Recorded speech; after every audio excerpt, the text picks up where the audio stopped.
Hello guys, jumpa lagi dengan saya Benny J. Di sini saya akan menjelaskan materi berikutnya yaitu adalah sentence.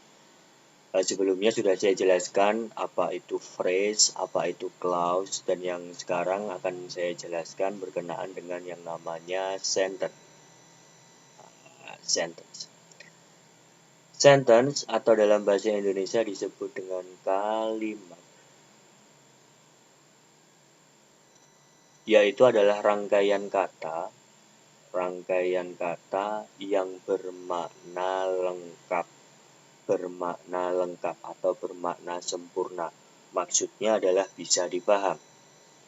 Kemudian minimal berpola subjek predikat. Ingat ya, minimal berarti bisa lebih. Minimal polanya adalah subjek predikat. Minimal berpola subjek predikat. Terus kemudian diakhiri tanda baca pengakhir. Tanda baca pengakhir.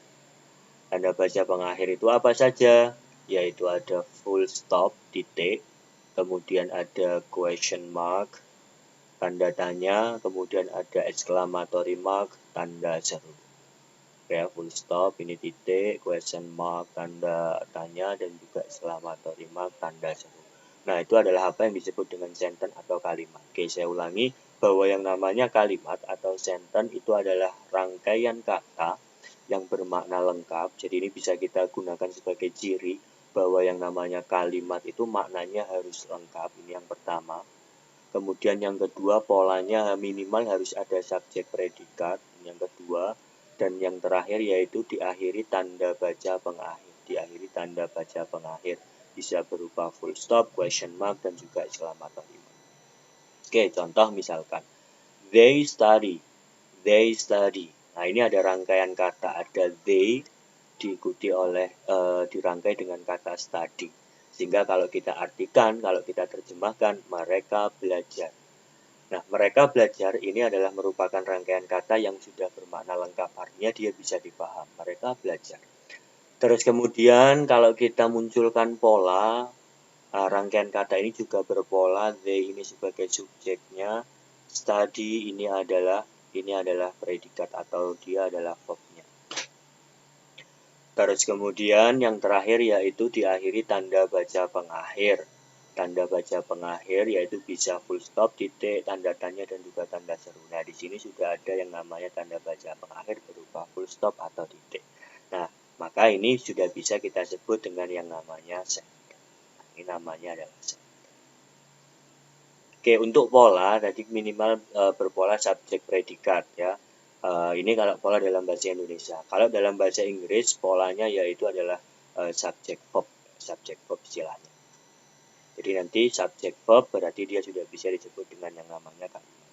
Kemudian contoh lagi they study English. They study English ini kalau maknanya dari rangkaian kata ini dari kata they study English, maknanya yaitu adalah mereka belajar bahasa Inggris. Nah, ini juga maknanya sudah bisa dipaham atau dia bermakna lengkap.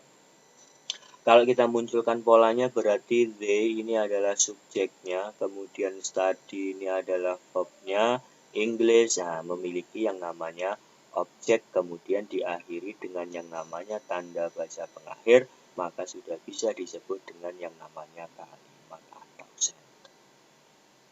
Nah, contoh lagi yaitu they study English every day. Nah, ini ada beberapa kata dirangkai menjadi satu rangkaian they study English every day. Maknanya apa? Maknanya adalah mereka belajar bahasa Inggris setiap hari. Nah, ini sudah bisa dipaham, maknanya sudah lengkap. Kalau kita munculkan polanya berarti they ini subjeknya, kemudian study ini adalah verbnya, English ini objeknya, everyday ada yang namanya keterangan waktu, adverb time, adverb yang menunjukkan waktu. Nah, terus kemudian sudah diakhiri dengan tanda baca pengakhir, ini bisa kita sebut yang namanya kalimat sentence. Oke, tuh jadi kalimat itu satu maknanya harus lengkap, dua minimal polanya subjek predikat, Yang ketiga adalah diakhiri tanda baca pengakhir. Jika salah satu syarat saja tidak terpenuhi, maka belum bisa disebut yang namanya kalimat. Contoh misalkan di sini saya punya rangkaian kata. Rangkaian katanya adalah we eat rice. We eat rice. Ada kata we eat rice dirangkai jadinya we eat rice. Ini kalau kita maknai kita makan nasi. Nah, seperti ini maknanya sudah lengkap, sudah bisa dipaham. Kemudian polanya pun kalau kita munculkan polanya, we ini sebagai subjeknya, kemudian it-nya ini adalah verb, rice ini adalah objek. Nah, ternyata dia tidak ada yang namanya tanda baca pengakhir, maka ini tidak bisa disebut dengan yang namanya sentence. Tidak bisa disebut dengan yang namanya sentence. Nah, terus ini namanya apa? Subjek predikat. Nah, tidak ada tanda baca pengakhir. Ini nanti disebut dengan yang namanya clause. Belum bisa disebut dengan sentence. Kecuali kita tambahkan titik di akhir thread. Nah, sehingga keseluruhan mulai dari we sampai titik ini namanya adalah sentence. Oke, jadi itu ya yang disebut dengan sentence. Maknanya harus lengkap, berpola subjek predikat, dan diakhiri tanda baca pengakhir. Oke, sekian dari saya. Jumpa lagi di materi berikutnya. See ya.